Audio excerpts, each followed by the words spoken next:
Bohemian Rhapsody before, weren't we? Because we had that story on Queen. I guess it's a song a lot of people know. Yeah, you'd have to get into that. But as Astrid said, difficult learning it probably in 90 minutes because it's quite complex, isn't it? Maybe some Michael Jackson or some Red Hot Chili Peppers. I'd go with Chili Peppers. Yeah. Plenty to choose from.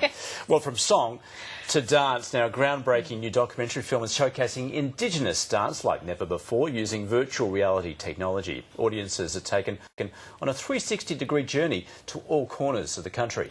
It's the first time the technology has been used in an Australian documentary, and I went along to speak to some of those involved in Carriberrie.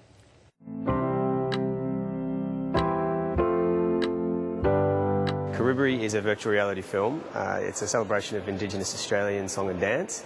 It travels around the country from Uluru to Sydney, northern Queensland and lots of other locations. And it's an opportunity for people to use a new technology to immerse themselves in a very traditional practice. We wanted to explore and celebrate Indigenous Australian dance from the traditional to the contemporary. So we started out with some very traditional practices in the central Australia area of Midajulu, where the Anangu people perform ceremonial and traditional dance. And then we kind of end up in Sydney Harbour with Bangarra, who are obviously a very contemporary outfit, and we have a good mix of everything in between, from kind of the traditional to the contemporary. My region is Torres Strait Island, up far north Queensland, tip of Australia, and there's 17 islands, 5 different dialects language spoken within our region. For me, I feel emotional and proud to take my traditional dance to the other side of the world and performing, and also within Australia.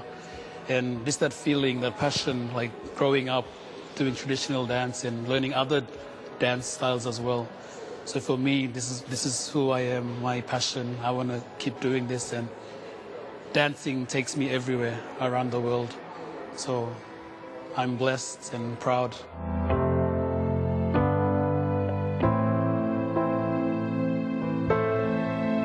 Yeah, it was an extraordinary opportunity as a filmmaker to be able to travel around Australia, and it was also really beautiful and humbling to be so welcomed into different communities.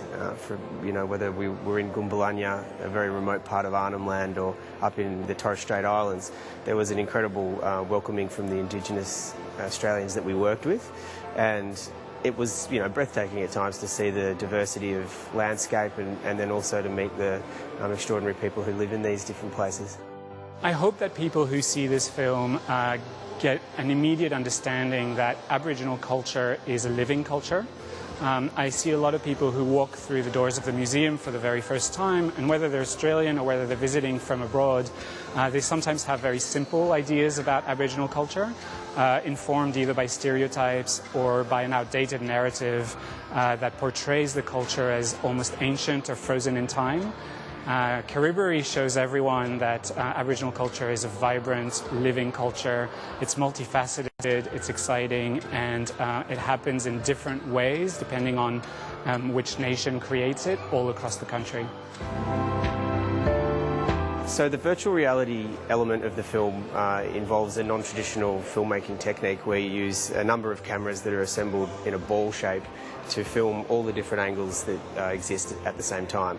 So each camera records its own footage, and then in post-production those different bits of footage are what we call stitched together to create a map of sorts, which recreates your perception as you would have it when you're viewing something in the real world.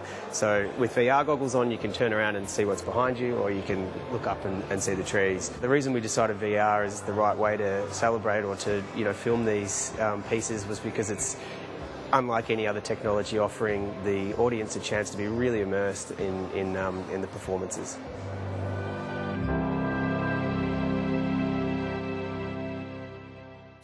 It's an interesting point with the VR technology. It really does create that intimate experience because it makes you feel like you're really there and you're really witnessing those performances. Carriberrie is showing at the Australian Museum in Sydney all through March, and it's one to keep an eye out for. Yeah, great example of VR technology, as I say, it just takes you anywhere. So cool. Well, let's go, in fact, to Pyeongchang, shall we? That's where we're going. Yes. Frank is going to take us there.